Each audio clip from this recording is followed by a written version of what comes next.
Hi everyone, welcome to my channel. My name is Helen and this is take number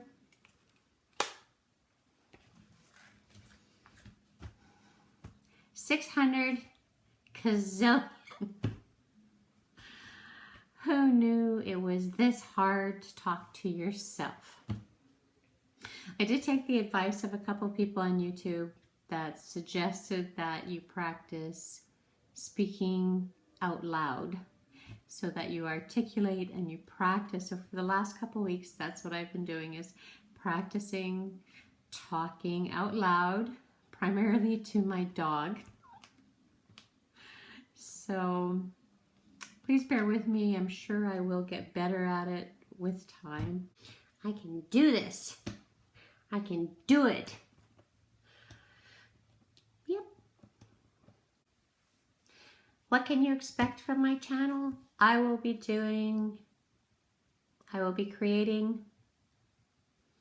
art. Creating art.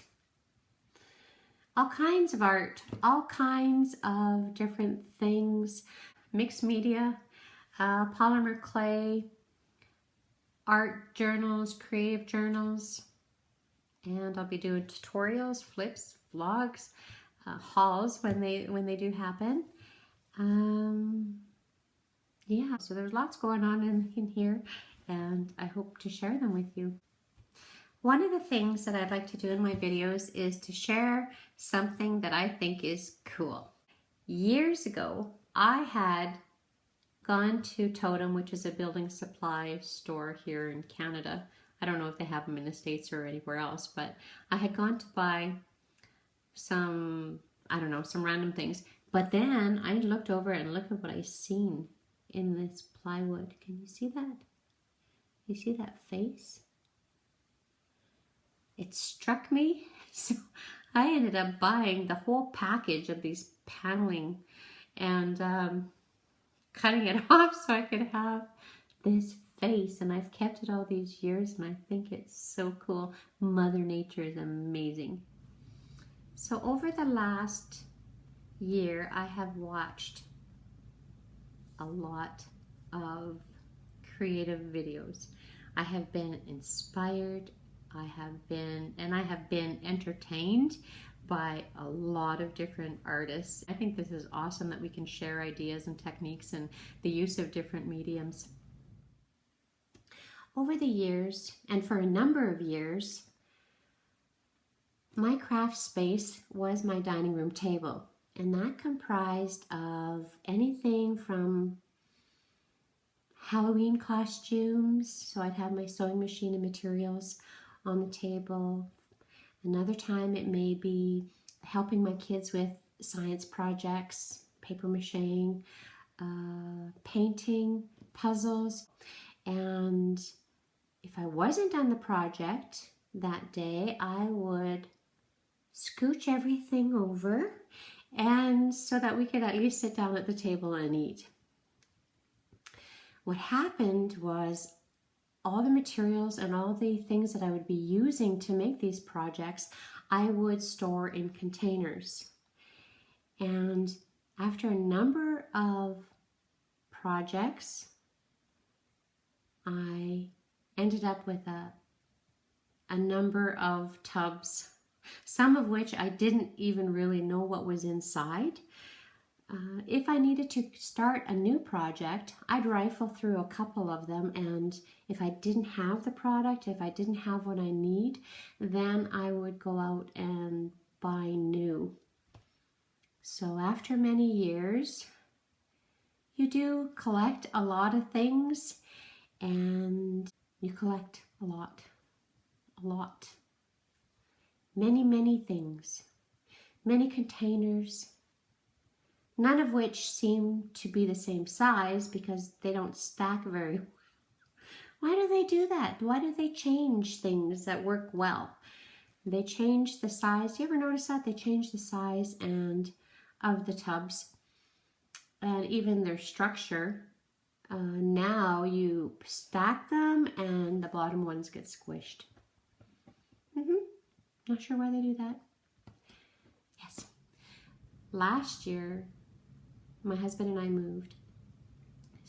And with my kids grown, I was able to claim one of the bedrooms as my craft space. I was able to sort through my treasures that I had been collecting for so many years.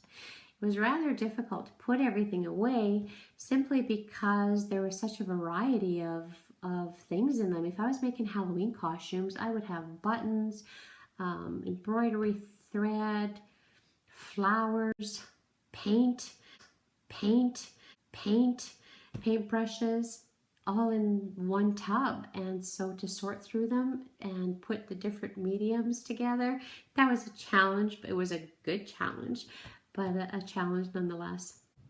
And now I have a space, and it's a wonderful place to be.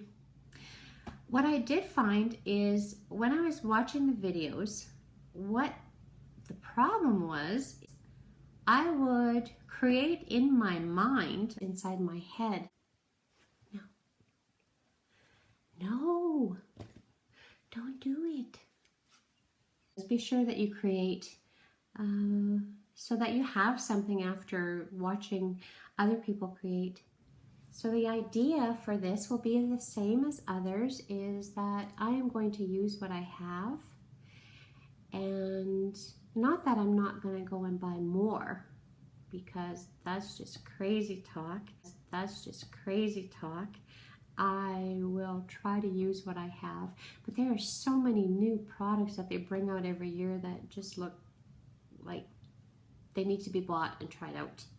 The second thing I wanted to do in this channel is to complete what I've started. Yep.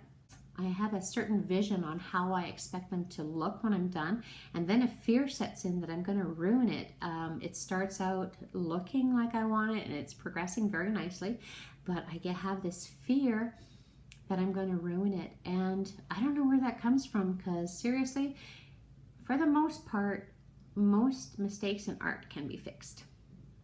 If you don't like the color of the paint, you can paint over it. One thing that I have discovered is, not just recently, I'm a messy artist. I'm a messy painter. I try to have everything really nice, but you'll see it doesn't stay like that for very long. For most things, I should probably wear gloves, but I don't.